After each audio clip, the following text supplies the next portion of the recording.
திருப்பூர் ரயில் நிலையம் அருகே வடமாநில இளைஞர்கள் ஒருவரை ஒருவர் சரமாரியாக தாக்கிக் கொண்ட காட்சிகள் வெளியாகி பரபரப்பை ஏற்படுத்தியுள்ளது. கூடுதல் விவரங்களை செய்தியாளர் ரூபன் வழங்க கேட்கலாம். வணக்கம் ரூபன், இந்த தாக்குதலுக்கான காரணம் என்ன தெரிய வந்ததா? கூடுதல் விவரங்களை பதிவு பண்ணுங்க. கண்டிப்பாக வினிதா, திருப்பூர் ரயில் நிலையம் அருகே அமைந்துள்ள சரக்கு ஏற்றும் மையம் அருகே வடமாநில இளைஞர்கள் ஒருவரை ஒருவர் சரமாரியாக தாக்கிக் கொண்டனர். ரத்தம் வரும் அளவிற்கு இளைஞர்கள் தாக்கிக் கொண்டதை கண்ட பொதுமக்கள் போலீசாருக்கு தகவல் தெரிவித்தனர். எனினும் போலீசார் வருவதை அறிந்த வடமாநில இளைஞர் அங்கிருந்து தப்பி சென்றிருக்கிறனர். விசாரணையில் ரயில் ஏற இறங்க வரும் வடமாநில இளைஞர் நீண்ட நேரம் காத்திருக்கும் போது அவர்களுக்குள் ஏற்பட்ட கருத்து வேறுபாடு காரணமாக தாக்கிக் கொண்டதாக தெரிய வந்திருக்கிறது.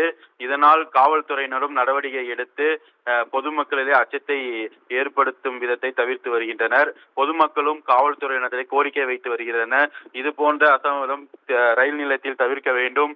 ஏனால் வடமாநிலங்கள் மட்டும் இல்லாமல் பொதுமக்கள் அனைவரும் வந்து போகக்கூடிய இடமாக இருக்கின்றது எனும் பொதுமக்கள் கோரிக்கை வைத்து வருகின்றனர். வினிதா.